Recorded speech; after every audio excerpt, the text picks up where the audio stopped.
Okay, we'll next discuss reabsorption. This is the movement of stuff. So this is the filtrate over here, and these are your absorptive cells here in the walls of tubules. So here's filtrate on this side. Over here are your kidney tissue on this side. So the movement of stuff from the filtrate into the tissue is called reabsorption. Okay, and then from the tissue, they make their way into capillaries. So now it's back in the blood. So this is done in two main ways. So you can have it where, so again, if this is, say, your tubule, maybe your PCT, and here are the cells in the walls of the PCT.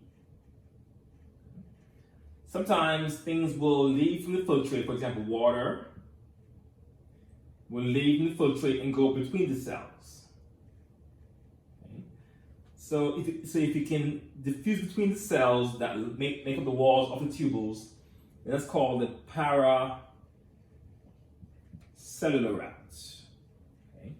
And most times water will bring with it whatever is in the water. Okay, so it's called with solvent drag. Solvent drag is that whatever is dissolved in the water will come with water as water sneaks in between the cells. It must call it the paracellular route. Another way that you can cross over, that's one way of crossing over. Another way is to do it across the cells directly. So another way is this. So this is your tubules. Here are your cells and tubules. So in this case, stuff leaves the filtrate and go into the cell and cross the cell into the tissue over here. So again, over here is tissue, over here is filtrate. Over here is blood. So this way of crossing the cells directly is called the transcellular route. So you have the paracellular or the transcellular way of reabsorbing stuff from the filtrate back into the blood.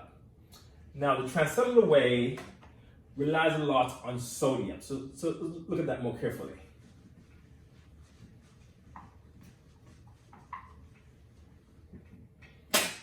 Again, so this is your, say on this side, this is your filtrate over here, filtrate. Over here you have a cell. Okay. And on this side of it, you have your tissue. So your cells in the walls, and over here is the tissue fluid before it gets into your blood. Okay, so here we go. So we have so in this way, on this side of the cell, this part facing the tissue, you will have sodium will be pushed out of the cell into the tissue, that's sodium, in exchange for potassium. Okay, and that's an active process that requires ATP to be used to pump sodium out of the cell while bringing potassium. Now, by pumping out sodium out of the cell at this end, it will deplete sodium from inside the cell. So now the sodium levels inside the filtrate will be bigger than they are inside the cell. So then sodium will diffuse into the cell down its gradient and bring with it something else, usually glucose, for example. So here, so this is part two. So part one is you use the ATP to build the gradient inside the cell by pumping Na out at this end, and then Na will rush into the cell from this end and bring stuff with it. This is what we call your symports. Okay, I think we had also discussed this at the beginning of the semester. It was called your secondary active pump, where here you create it from one side, and then at the other side you utilize the gradient created to bring things into the cell. So Na is a very important ion in allowing for you to reabsorb things back into the cell. Now, this gets into some data. So for the PCT, reabsorption in the PCT occurs where 100% of the glucose and the amino acids are reabsorbed right away in PCT. Just like that, okay? Around 80% of your bicarbonate is also reabsorbed in PCT, and around 65% of your water and your sodium are also reabsorbed in PCT.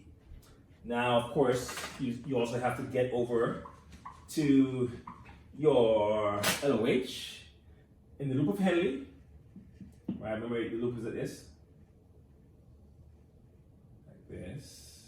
So in the descending limb, here, water is reabsorbed.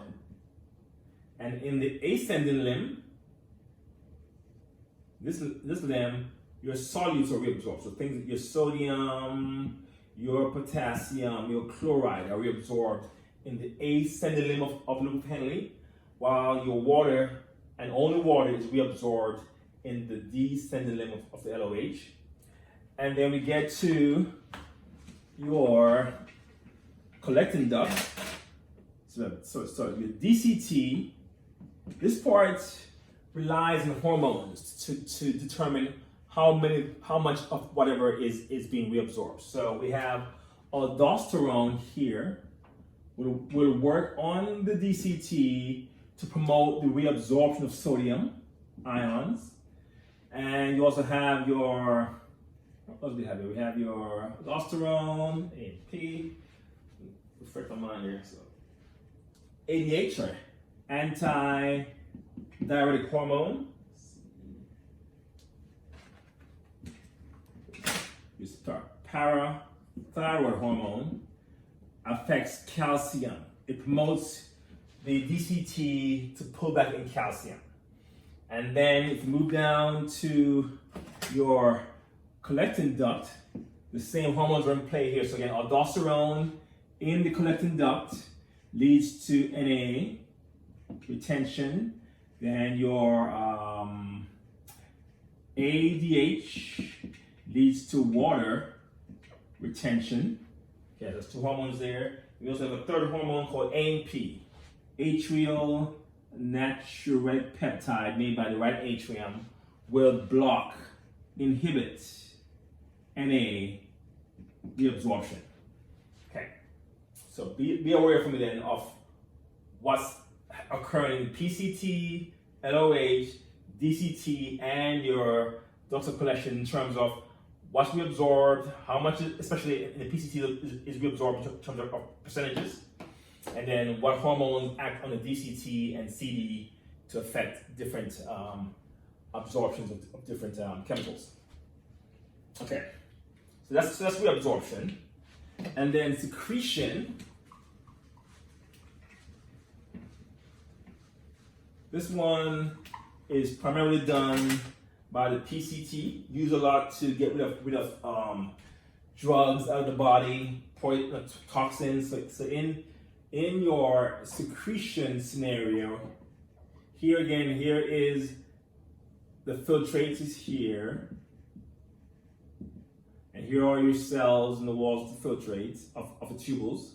So in this case, you may take stuff from the blood or tissue and push it into the filtrate. That's secretion, moving things from the tissue or blood into the cell and into the filtrate to be released. Okay, that way you don't have a chance to reabsorb it, especially if you push it in at a DCT level or way down the tube before it gets pushed out into your dust of collection. Okay, secretion. So secretion then, what I wanted to mention for secretion occurs mostly in PCT. So here in the PCT for secretion, that's where you secrete things like ammonium ion and H+, and the majority of drugs that you try to clear from the body. In your DCT, here you secrete potassium out in response to aldosterone. You always use hormones in DCT and CD. And then in your collecting duct, you use the same hormone. For K+ to go out, you use aldosterone again. All right, so that's secretion. And another thing I probably should have mentioned about reabsorption over here. So in reabsorption, there is a maximum amount that can be reabsorbed over time. So there's something called your transport maximum, meaning how fast can you reabsorb stuff before it spills over into the urine. So for example, for glucose, its transport maximum is about 375 milligrams per minute can be reabsorbed. This is why you're able to get it all back in before it even passes the PCT. Remember, recall that 100% of it is reabsorbed in the PCT. So at this rate, if you exceed a concentration of around 220 milligram per deciliter, you will exceed this transport maximum, and then you have glucose ending up in the LOH, in the DCT, and in your urine ultimately. So if you exceed 220 milligram per deciliter, you get what's called glycosuria, which is glucose inside the urine. This is a sign of diabetes mellitus, when you have too much glucose inside the blood. Okay, we'll pause there.